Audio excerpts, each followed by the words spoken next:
11 choses que les hommes veulent mais ne demandent pas. Bonjour à toutes, c'est Fabrice Julien, coach et auteur, expert en séduction depuis 2010 et dans cette vidéo, on va encore un petit peu plus rentrer dans la psyché masculine et on va essayer de voir ces 11 choses que les hommes veulent au fond mais qui ne demandent pas. Allez, je vous dis tout juste après l'intro. Mais avant de commencer, je vous offre un guide gratuit sur la séduction ainsi qu'une série de conseils gratuits eux aussi par email. Pour les recevoir, si vous êtes intéressé, c'est très simple. Cliquez sur le premier lien dans la description de la vidéo. Si vous êtes motivé, vous le trouverez. Abonnez-vous et activez la cloche parce que si vous ne le faites pas, YouTube ne vous préviendra pas à la sortie des prochaines vidéos et vous allez rater des pépites. Mettez un like pour me faire savoir que vous pensez que cette vidéo est utile et pour que j'en fasse d'autres comme ça ou sur ce thème-là. Si vous pensez que ce contenu est utile, partagez-le en public ou en privé, je comprendrai. Vous pouvez aussi me laisser un commentaire, je les lis tous et j'y répondrai avec grand plaisir. La première chose que les hommes veulent mais ne demandent pas, c'est l'appréciation. C'est-à-dire que vous lui dites que vous kiffiez, vous kiffez ce qu'il est, vous kiffez ce qu'il fait, etc. Les hommes, on ne reçoit pas tellement d'appréciation dans la vie de tous les jours. Tu vois, les femmes, ça vous saoule, mais il y a toujours des mecs qui vous disent hey, « trop charmante, mademoiselle ». Alors c'est lourd, mais vous êtes quand même validé sur votre apparence. Tu vois, nous les hommes, on est très très peu validés par la société. Et par les femmes aussi, comme elles ne veulent pas paraître acquises ou désespérées, elles ne valident pas les hommes. Elles ne leur disent pas qu'ils sont mignons, elles ne leur disent pas qu'ils sont forts, elles ne leur disent pas qu'ils sont intelligents.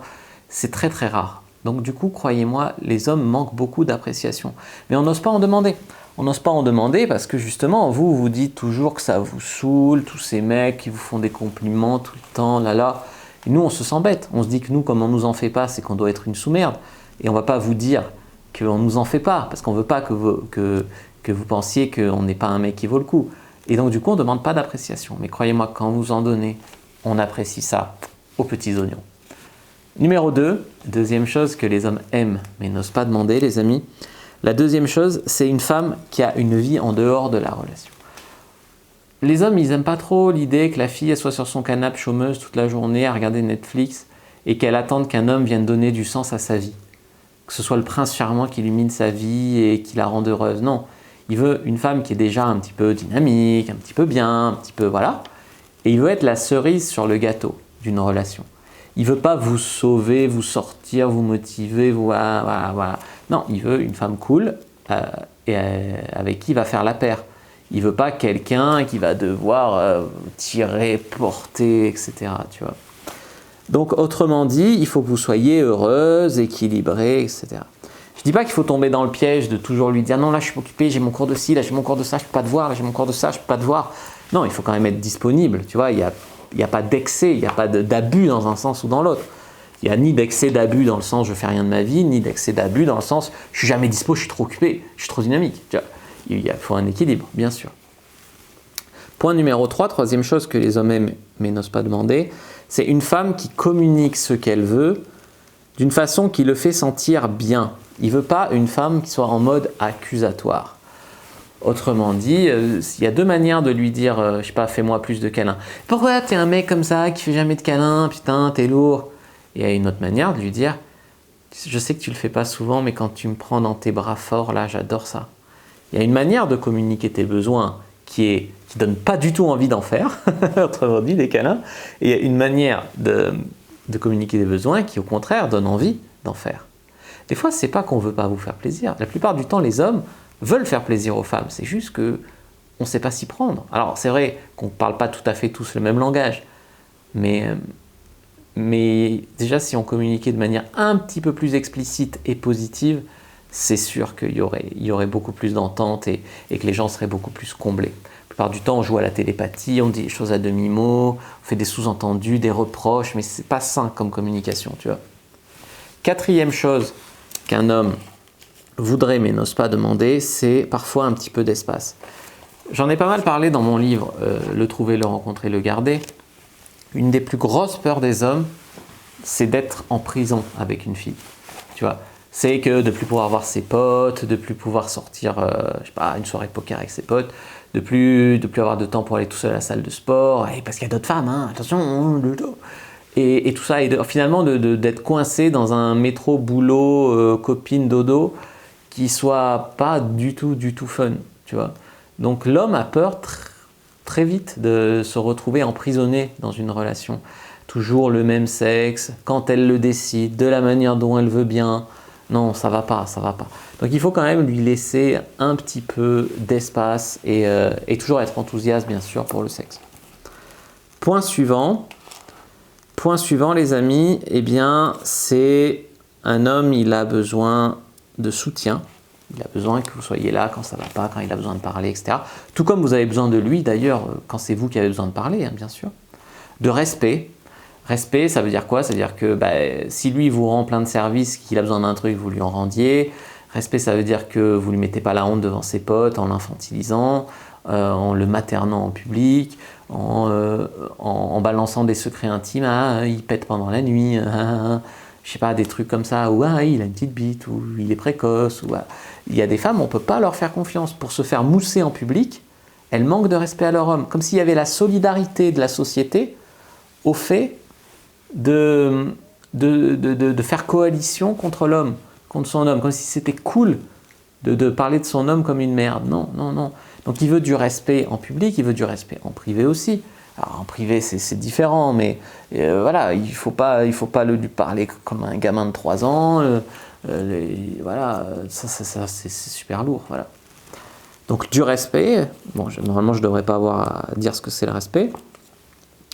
Lui demander son opinion et ses conseils pour montrer que ça compte. Des fois les femmes elles ont un problème, mais elles ne demandent pas au mec. T'en penses quoi? C'est quoi ton avis? T'aurais des conseils? Non, non. Elles vont demander à des experts, à leurs meilleurs amis, à leurs copines, mais jamais à leur mec, tu vois.